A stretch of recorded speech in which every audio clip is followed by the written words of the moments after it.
Hey folks, Jonathan here.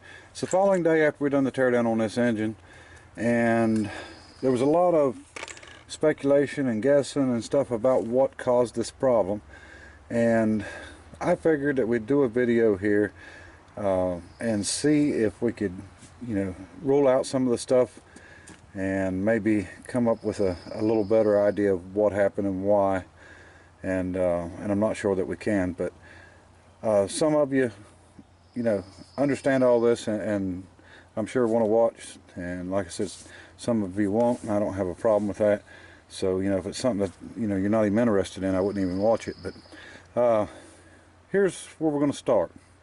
Okay, and now I'm not trying to put anybody down, because this is what we done there on the discussion and on the comments is exactly what any kind of a situation like this needs. And I don't know if everybody remembers Edison hiring all the inventors to go into one place and try to invent something. Well, it's like a think tank. It's, one person can think what he wants, but without outside influence, he may not come up with solutions and figure out what problems are and stuff like that. So anyway, that's what I'm getting at. So we're going to take a look first. Had a lot of people say that spark plug length. We're going to rule out a couple things here real quick. Okay, I'm going to put a straight edge where you can see it here across. As you can see, that spark plug is at least a 1/4 inch down from the straight edge. But not only that, I'm going to show you what spark plugs is in this thing. This runs a long plug, so it would have had to be longer than that, and that's the longest plug that I think I've ever seen. I don't, they make some special weird plugs, but I mean, when it comes to the thread length, I don't think they get any longer. So it would have had to been, longer than this first. But here's the second problem with that. This plug is angled toward the center and not down here where this is the exhaust. So down at this side is where the pistons were bent at. So it definitely wasn't a plug issue. So we've ruled that out completely. And one of the other things, spark knock detonation, I've seen pistons burn up because of that. I've never seen one actually dent because of it. I don't think that was an issue. One of the things that sort of rules that out for me is the dents on the piston, and we're going to look at that again here in a minute. But I think that are the little knocks on the piston. I don't believe that would have caused our problem here. The other issue, hydrolocking, water or oil getting in and not being able to compress, in the area that of course is in here. And I don't know how many cc chambers these are, so they're pretty big, but they're not huge. And while I'm here, I'm going to mention another thing too. A lot of people have seen bathtub chambers. If you see how open this is, all the way around to here, all the way up to here, the valve is not shrouded real good. In other words, a lot of chambers will actually come in close all the way around the valve, and when you get that, when that valve opens, the air is coming into a wall. So if they're not shrouded, sometimes people think a really closed chambered head is going to do really good, but it starts affecting flow. And so this is actually a pretty good setup. I mean, this is not bad at all. There's one thing about these have 3/8 stem diameters, which is big, and usually the guides drop down in, probably that far down into the ports. So when you run into that, that's also actually an obstruction for the airflow. There's a lot of little things that you can do to stuff like this, to unshroud the valves, to open the chamber up a little bit, get the air to flow better. I mean, it's like anything else. If it turns or hits anything, or it's going to change. So it's sort of aerodynamics is what it is, and you want your airflow to come through really good. But anyway, that's another part. But what I was getting at with the hydrolock, and every time I've ever seen an engine hydrolock, I've never seen it bend a piston in one spot, because hydrolocking is going to be an even pressure on top of the piston all the way around. Now, it would pick the weakest point, don't get me wrong, but I just don't think that that would have happened on this. I think it would have been a rod first. And every hydrolocked engine I've worked on, that's what's happened. They've bent the rods on them. And the reason being is the piston is on its way up, and I'll show you. So the rod's not straight up and down. The piston's actually angled with the rod like this. So the force goes down on it and actually would bend the rod this way. And I don't think it was hydrolocked. You can see a lot of carbon buildup. Well, not a lot, but quite a bit of carbon buildup where this thing was running. And probably oil. It wouldn't surprise me because it was probably using oil. Also had someone say that one of the valves is different. This valve, it's not different. This would have probably been one of the cylinders that had good compression on, and it was burning more white than the other valves, and on the exhaust side. So you know, a good running engine, all of them is going to look like this. You know, none of them are going to be dark and have oil or fuel smut or anything like that on them. Let me see. Okay, look at this again. Okay, now this is the lower portion of the head because it's exhaust. So when these pistons are up against the head, or you know, in the cylinder, they're going to come up like this. So there's two spots where there would be a possibility for something small to get in between and cause an issue. One would be down here, and one would be up here. Now, because this engine is sitting, you know, at a V, and gravity, of course, of any part that's landing there is actually going to be laying down on top of the piston on this side, and that's where it actually bent the pistons at, was on that side.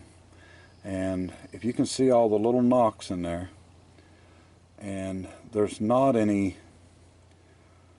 places like that on any of the other pistons that are not bent. So I'm thinking, and I'm pretty sure, now it's on the other piston or the other head, and we'll look at it close, but that whatever it was got in between here and the piston, and I would say it was probably something small like a screw, and it was enough that it got on the edge there and actually bent it. And I really think that was the issue, but there's other things that throw me off of that, and we're going to take a look at them too. Oh wait, one more we forgot. If someone was to take a spark plug out and run the screwdriver down in, they would have never got it bent back this way far enough to bend the top of the piston. So that was the other thing. You know, that was one of the things that was mentioned on there, and I looked at on here of what angle you know, a tool, whether it be a punch or a screwdriver or something like that, would have come back, and I don't think that was an issue.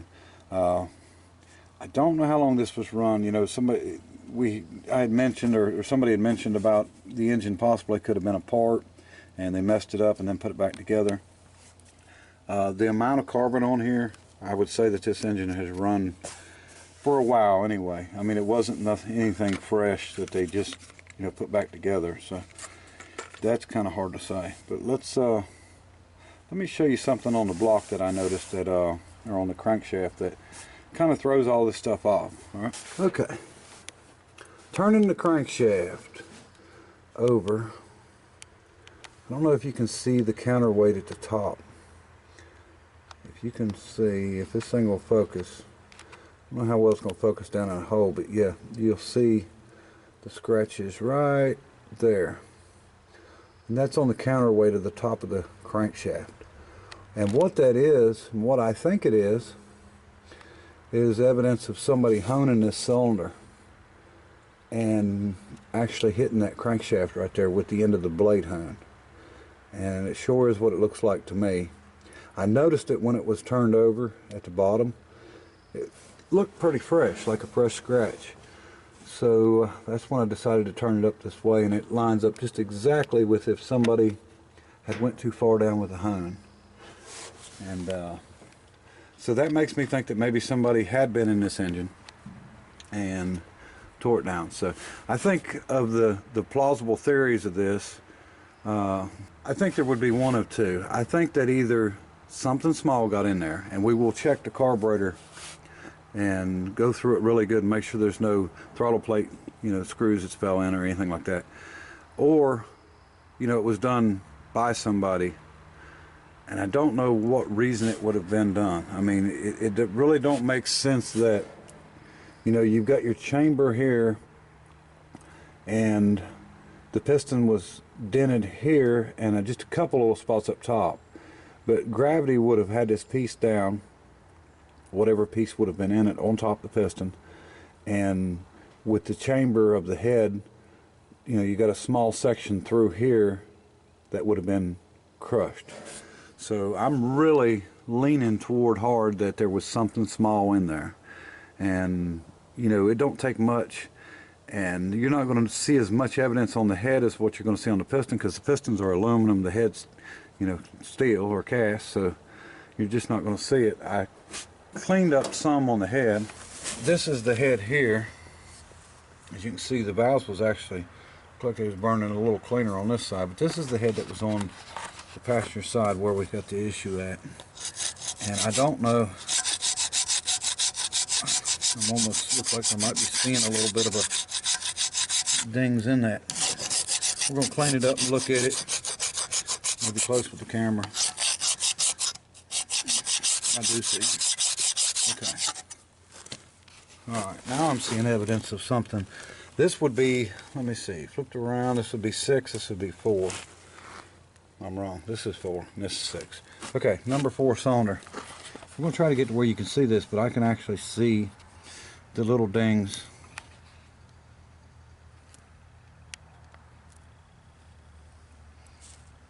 Let me get my pointer pine straw here.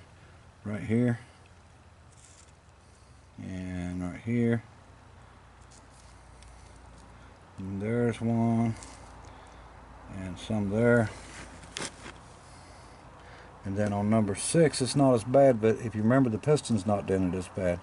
But there's a few little spots where it dinged. So that's pretty much evidence right there that something was laying in this engine. So we're going to check it over good. Check the carburetor over really good, make sure there's not a screw down in it. So I think this is enough evidence here with this and the top of the piston to sort of rule out anything else. I just looked over here at the carburetor and I just found another piece of evidence here that might be our culprit. If you look close at this throttle, this choke plate, this is a steel screw, that's a brass one. They're definitely not the same. So one of these have been, lost and replaced. And something that small would probably be about the size of what would do something like that. Okay, the other thing that I found that's kind of weird to me, something that we used to do a lot on tractors that I haven't seen too much done on cars. If you look, there's a spacer ring on the second compression ring, and there's more than one reason why you would want or use a spacer ring like this. And this spacer ring, it feels pretty darn tight when you push them rings in. So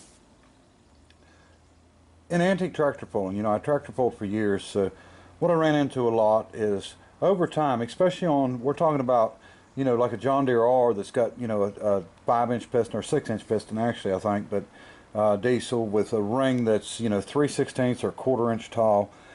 Over time, that ring pushing up and down, because the piston moving and it rubbing against the cylinder wall, you'll wear your ring grooves out. Your ring lands inside your piston. And what happens is usually they will angle at this area, this angle, or back at this angle, from going up and down, up and down.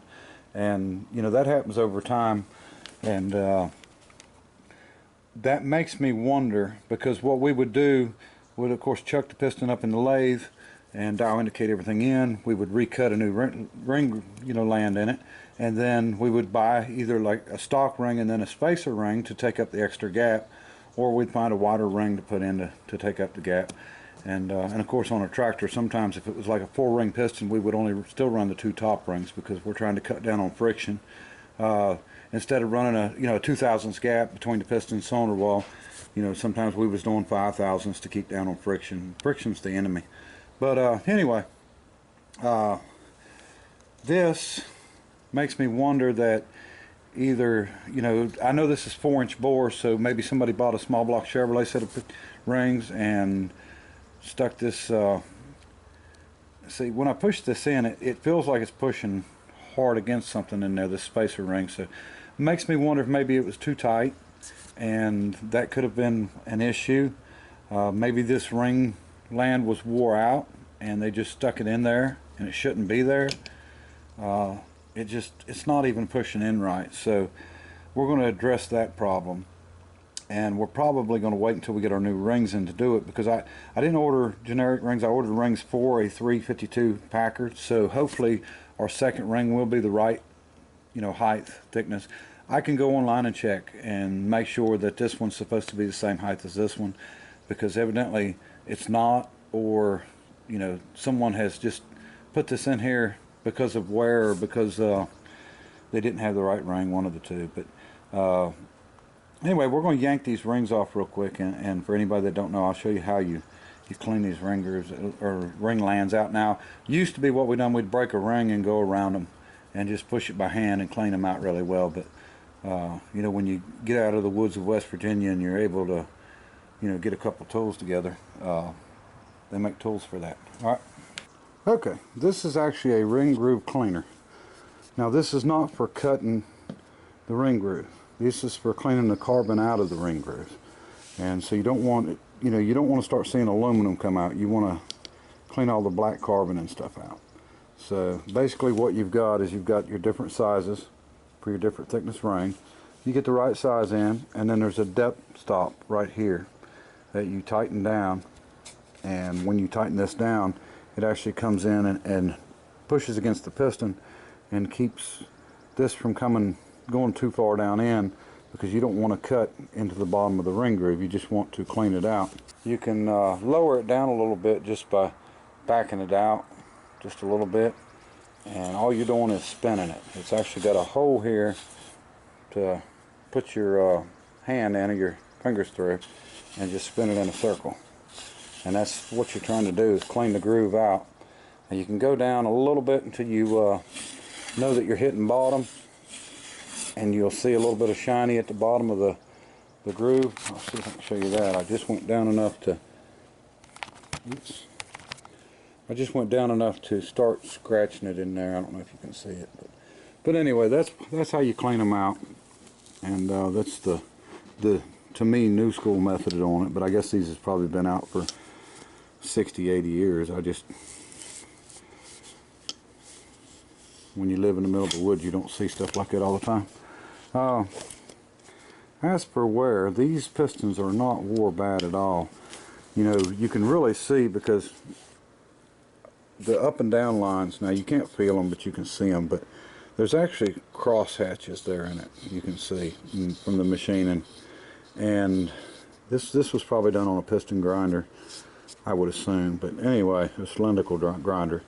And you can see that it's a little bit smooth down here, but it's not bad. Now, if you look at a piston and it starts getting smooth all the way up, you know that it's got a lot of wear to it, because your piston's always trying to rock. That's what's, the force, because of the crankshaft going around. The force is always on your skirts. So you can look at that real quick and see how bad it is from how shiny and how smooth it is. Now these lines here I can't feel. There's some scratches up and down, and that would have been something in the cylinder that shouldn't have been there probably. And this side's the same way. Looks good. No issues, no problems. So we'll look these over really well. Hold the rod, move it, make sure you don't feel any play. Now you're going to feel back and forth play, side to side. That's normal right there. Just look for anything weird, any cracks, anything like that. Clean all your ring lands out really well. Clean the top of the piston, which I haven't done on this one yet. Alright, so I'm going to quit rambling here, but I'm pretty sure that was the issue with with what happened. We got a screw in top of it or something like that. So you know, I don't have a problem with everybody having opinions on that. You know, I'm not trying to say anybody is right or wrong. I just, you know, I'm just showing you what I'm finding, and I'm not here to make enemies. See a little ding right there? That's an old ding I don't like. But on a situation like this, what I would do would probably take a file and make sure there's no raised spots on it. You know, it's okay if it's dinged in some, but you don't want it to be out any. So I can feel I need to file that just a little bit. But besides that, everything looks good on it. And I think it's going to be fine. Okay, so Noah should be here shortly. We'll go ahead and get this, get stuff started cleaning up. One day rat rod build kind of is in limbo here, and the reason being, you know, I told everybody before I was waiting on highway patrol inspection for rotation, and kind of weird way that they're doing it. You know, I've been waiting for them for 6 months or so for them to come out and to do the inspection, and so I haven't changed the engine in my rollback, and because, you know, it's smoking some, using some oil, and so I figured I'd wait and just wouldn't use it that much, and you know, oil's too expensive. And anyway, so they decide that they want to have a different style to where you actually take the trucks up there. So I mean, it's not a big issue. I can still take the truck up there. I mean, it's running and driving good and everything. But I think we'll go ahead and change the engine. We got until the 11th of next month, so I wanted to go ahead and get that done. And now I don't have to worry about them showing up while I have the engine out and, you know, being ready to inspect. So we're going to go ahead and get that changed out. And so we'll get this cleaned up. We'll get jumped on the rollback, and then we will you know, get the parts in for this and get started back on it.